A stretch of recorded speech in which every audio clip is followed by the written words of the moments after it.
Welcome back to Pawpaw Sammy and Alley Bug's channel. I started off this morning to do a video on how. Then I got out here this morning and I got to looking around. My old hip started hurting. So I decided what I'm going to do is I'm going to do a real quick overtake on how to garden if you age or handicapped. You know, in other words, the easy way to do it. No maintenance. I don't pull grass. Right here, my tomatoes. I planted 2 tomatoes here.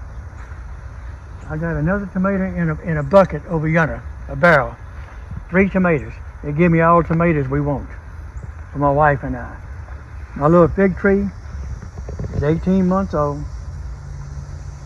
If you look around, like right here, I don't pull grass.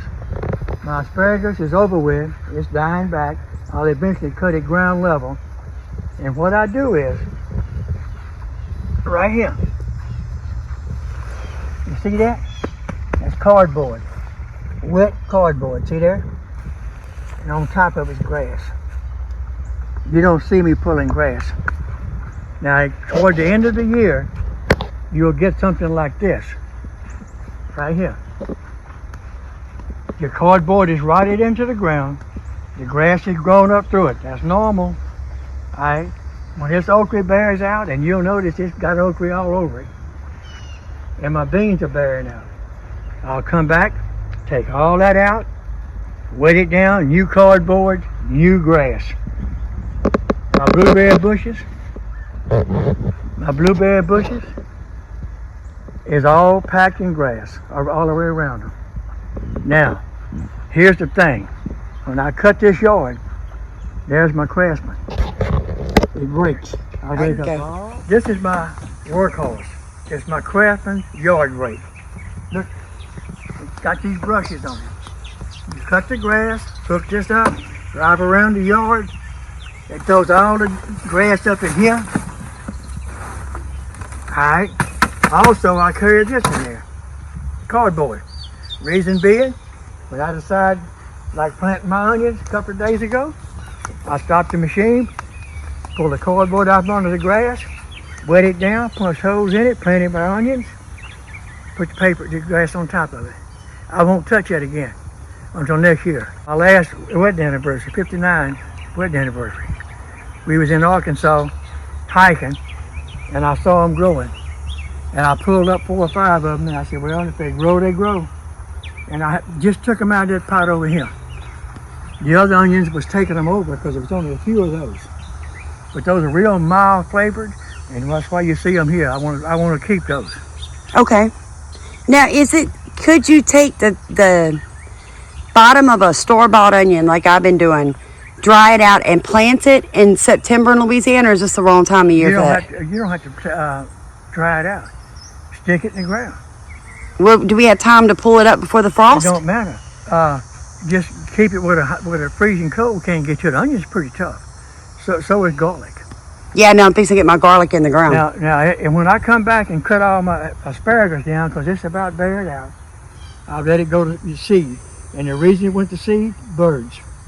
The birds love those seeds, and they heck on insects. Yeah, they are. So, I mean, that right there is a magnet to take care of this. Yeah, because let me ask you something, Pawpaw Sammy. We're in southeast Louisiana in September. Look how healthy this is. Last year, I grew tomatoes in the end of November. My neighbor across the street was begging me for seeds. What kind of tomato? I didn't even know what kind of tomato it was. It doesn't even matter, does it? Yeah, no. It just grows. It's food. Actually, I use seeds, and when you use seeds off hybrids, you don't know what you're going to get. Yeah, right. But anyway, I had the tomatoes right here in the same spot. Up in the end of November, they were bearing the prettiest tomatoes you ever seen. Randy was saying, look, I need seeds. I don't know what happened to the seeds. They're in the shed somewhere. Let me ask you this, though. You don't spray actual, like, 7 Dust or any of those, like, really toxic. Yeah, I know that toxic insect pesticides. I know that you make a soap and hydrogen peroxide. When you do happen to get an infestation, you guys can follow the link. I'll put it in comments to that video. of him making the soap, what they call milk water. Milk water, a tablespoon of cooking oil, tablespoon of epoxy, and one of Dawn soap. Dawn dishwater soap. Shake it up good and it gets milky, and you spray the plants. In fact, the eggplant was dead, dying. They pulled it up and threw it on the side. I brought it home, hit it with that oil soap, stuck it in the ground, poured the worm castings to it and coffee grounds. And people, I don't baby these plants. I put them in the ground, and my motto is, if it lives, it lives. It dies, it dies. That's right. But when they live, I just want to show this to your subscribers and viewers that have maybe never seen one of your videos. My dad's fixing to be 81. He is what I call a true master gardener. He uses the techniques of succession planning, crop rotation. He also uses companion planting. The greatest thing about his videos is he doesn't confuse you with all their science words. He simply shows you the technique and how it works. So here you've got asparagus.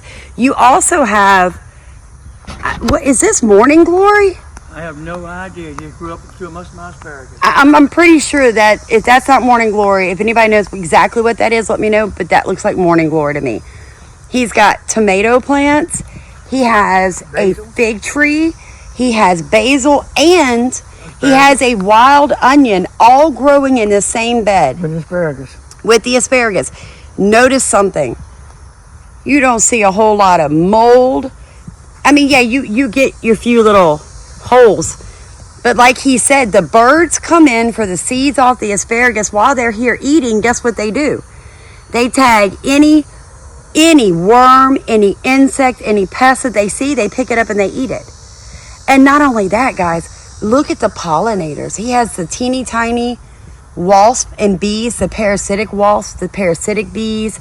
He's feeding his natural pollinators as well as his honeybees. The grass, and you see where it's at. Here I have onions, 3 different kinds. Okay. I have field peas there, which is bearing out. Over there I have sweet potatoes, ginger. This is my basil. And it's strictly here for these little black bees you see flying everywhere, and my honeybees. They love it. Okay. Now, here again, I keep piling grass. Now later on, when all this dies back, the only thing gonna be left in here is that fig tree. And I will put cardboard around it, pack more grass, and she's gone next year. For the old people like me and bad hips and bad back, it's hard to bend over. So you plant like this. Yeah, and just keep adding grass. Now this is buried out, so I leave it alone. And whenever I get ready, I'll pull all that grass out, I'll cut it down, pack the cardboard, and the grass on top, and that's the end of that. Here's some more thornless blackberries. Now, here's something else, people. Notice I had 3 stalks of okra over there. I got 3 or 4 here. I got 2 there and 2 way over in the back. They wasn't planted at the same time. You can tell by looking. Why I do that? It's only 2 of us. See the grass?